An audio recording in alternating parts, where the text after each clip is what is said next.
تاکید فرمائی کہ نماز کی صفیں سیدھی رکھی جائیں، یعنی مقتدیوں کو یہ ہدایت کی گئی۔ پہلے ہدایت کی گئی تھی امام کو کہ وہ اس کا اہتمام کرے، وہ یقینی بنائے، لیکن اس سے پہلے مقتدیوں کو خود ہی خیال کر لینا چاہیے۔ تو انہیں کیا سمجھایا کہ نماز کی صفیں سیدھی رکھیں، موڑنے بالکل برابر ہوں، درمیان میں خلل نہ ہو، یعنی گیپ نہ ہو، لوگ ایک دوسرے کے ساتھ مل کر کھڑے ہوں، عاقل و بالغ آگے آئیں، پھر ان سے چھوٹے اور ان کے بعد ان سے چھوٹے۔ تو یہ حضور نے طریقہ سکھایا۔ ہمارے یہاں جو البتہ کیا جاتا ہے کہ کوئی بچہ اگر آگے آ جائے تو اس کو پھر کھینچ کے باہر نکالا جاتا ہے، یہ درست طریقہ نہیں ہے۔ نماز پڑھ لے بچہ، پڑھ دیں، اس لیے دیکھیے ہمارے یہاں تو بچے بڑی مشکل سے نماز پڑھنے کے لیے آتے ہیں، اور جس طرح ہم اپنے بچپن میں دیکھتے رہے ہیں کہ بچوں کو ڈانٹ کے بھگایا جاتا تھا، تو یہ درست طریقہ نہیں ہے،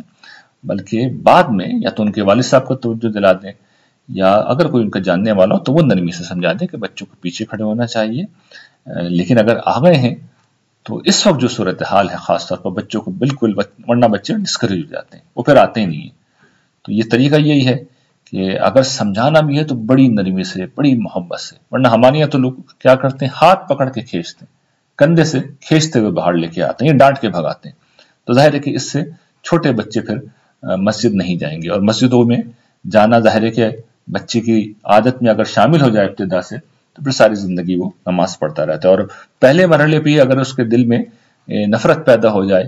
اسے پتہ چلے کہ مسجد تو وہ جگہ ہے جہاں پر اس کی بے عزتی ہوئی ہے، وہ تو کبھی نہیں جائے گا۔ تو ہماری ذمہ داری یہ ہے کہ حضور کے ارشاد کی روح کو سمجھیں کہ ڈسپلن قائم رکھنا ہے، لیکن بچوں کو مسجدوں سے نہ بھگائیں، یعنی ایسا طریقہ اختیار نہ کریں کہ مسجد سے بچے بھاگ جائیں۔ پھر آپ نے فرمایا پہلی صف پہلے پوری کی جائے، اس کے بعد دوسری، پھر تیسری۔ صفیں برابر رکھنے کو آپ نے نماز کی اقامت کا تقاضا قرار دیا ہے۔ فرمایا کہ لوگوں اپنے بھائیوں کے لیے نرم رہو اور صفوں میں شیطان کے لیے جگہ نہ چھوڑو، اور یاد رکھو کہ جس نے صف ملائی اللہ اسے ملائے گا، اور جس نے صف توڑی اس کا رشتہ اللہ لوگوں سے توڑ دے گا۔ اسی طرح فرمایا ہے کہ تم بھی فرشتوں کی طرح صف بندی کرو، وہ اپنے پروردگار کے حضور میں ہمیشہ مل کر کھڑے ہوتے ہیں اور آگے کی صفوں کو پہلے پورا کرتے ہیں۔ عام طور پہ ہم دیکھتے ہیں جمعے کی نماز میں بارہا ایسا ہوتا ہے کہ لوگ کوشش کرتے ہیں کہ پیچھے سے پیچھے رہیں، اور پھر جب نمازی آگے چلے جاتے ہیں، بیچ میں جب گیپ پیدا ہو جاتا ہے تو پھر لوگ اپنی جگہ سے نہیں ہلتے۔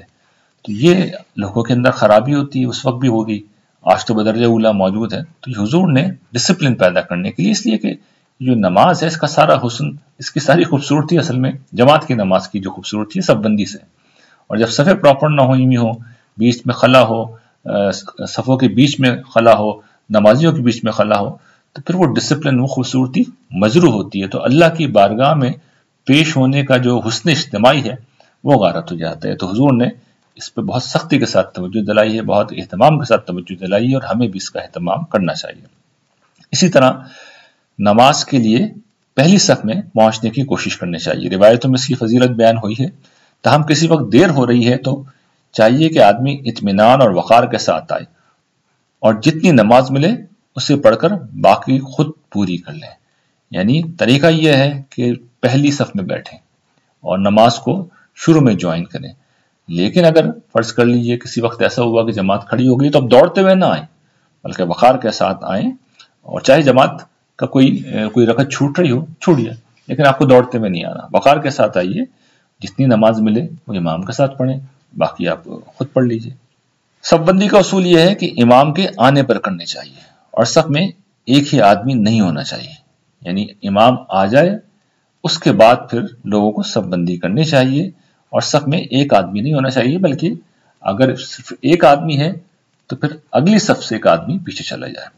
بیان کیا گیا ہے کہ رسول اللہ صلی اللہ علیہ وسلم نے کسی شخص کو اس طرح نماز پڑھتے ہوئے دیکھا تو اسے نماز دہرانے کے لیے کہا،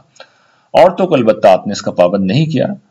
انس رضی اللہ عنہ کی روایت ہے کہ رسول اللہ صلی اللہ علیہ وسلم نے ایک موقع پر نماز پڑھائی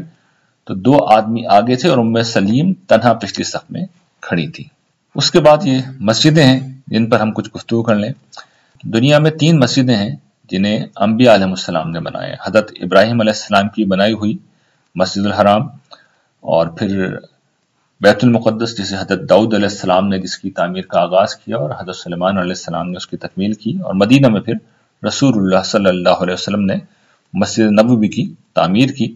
تو یہ تینوں مسجدیں ہیں جو خصوصی حیثیت رکھتی ہیں۔ حضور نے فرمایا کہ یہی 3 مسجدیں ہیں جن کی زیارت اور جن میں نماز ادا کرنے کے لیے لوگ سفر کر سکتے ہیں، ان میں نماز کی بڑی فضیلت ہے۔ میری مسجد کی نماز مسجد الحرام کے سوا باقی سب مسجدوں میں 1000 نمازوں سے بہتر ہے، اور مسجد حرام کی نماز میری مسجد کے سوا باقی سب مسجدوں میں 1,00,000 نمازوں سے بہتر ہے۔ یہ حضور نے بتایا ہے کہ 3 مسجدیں ہیں جن میں نماز پڑھنے کے لیے آپ سفر کرنے جا سکتے ہیں، جانا چاہیے اگر اللہ تعالیٰ موقع دے، اور پھر یہ فضیلت حضور نے بیان کر دی۔ اور ان کے علاوہ جتنی بھی مسجدیں ہیں ان سب کا جو اسٹیٹس ہے ایکول ہے، سب برابر ہیں،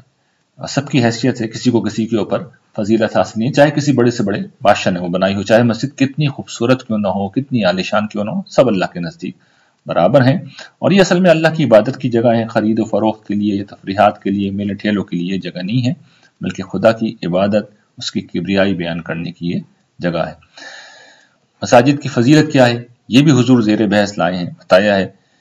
اللہ کو زمین پر سب سے زیادہ یہی عمارتیں پسند ہیں، ان میں بیٹھ کر نماز کا انتظار بھی نماز ہے، یہ بھی آپ جاتے ہیں تو یہ بات بھی بڑی اہم ہے کہ اگر بیٹھ کر انتظار کر رہے ہیں تو آپ حالت نماز میں ہیں،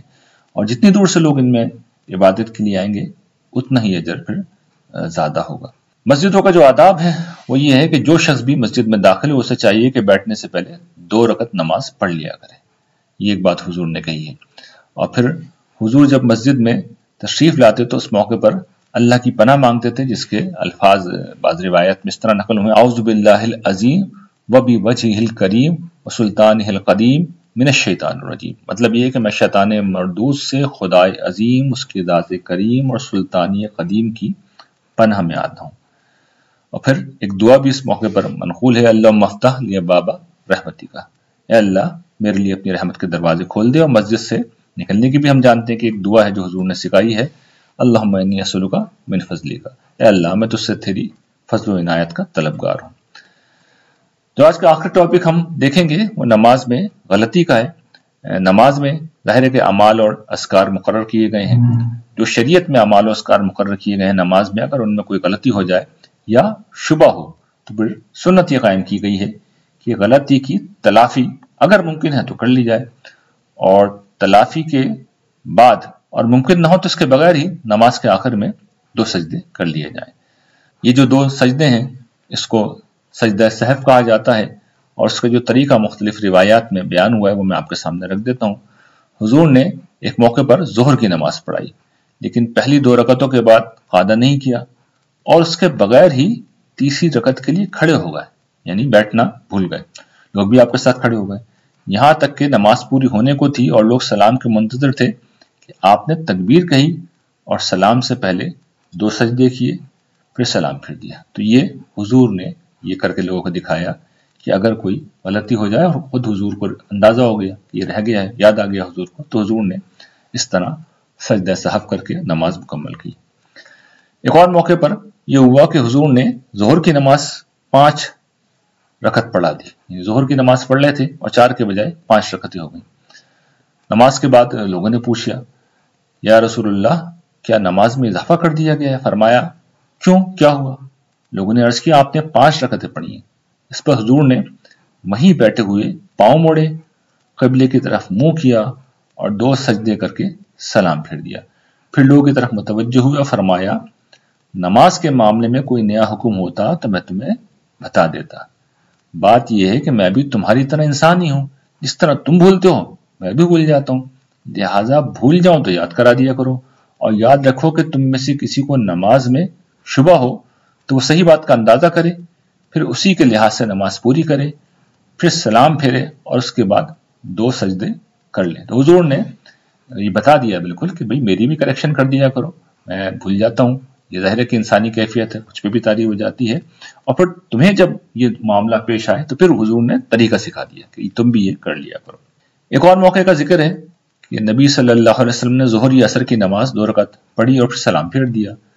مسجد کے اگلے حصے میں ایک لکڑی رکھی ہوئی تھی، آپ گئے اور کچھ غصے کے عالم میں اس پر ٹیک لگا دی۔ لوگوں میں ابو بکر عمر بھی تھے، لیکن آپ کی ہیبت سے بات نہیں کر سکے۔ محسوس ہوتا ہے کہ اس موقع پر کوئی خاص واقعہ ہوا ہوگا اور حضور کا کچھ دھیان اس طرف ہوگا، ایک جلال کی کیفیت حضور پہ طاری تھی، تو پھر ظاہر ہے کہ کس کی جرت ہے کہ وہ اٹھ کے حضور کے پاس جائے۔ یعنی حضور کی چونکہ بڑی غیر معمولی حیثیت تھی، آپ اللہ کے نبی تھے، اللہ کے پیغمبر تھے،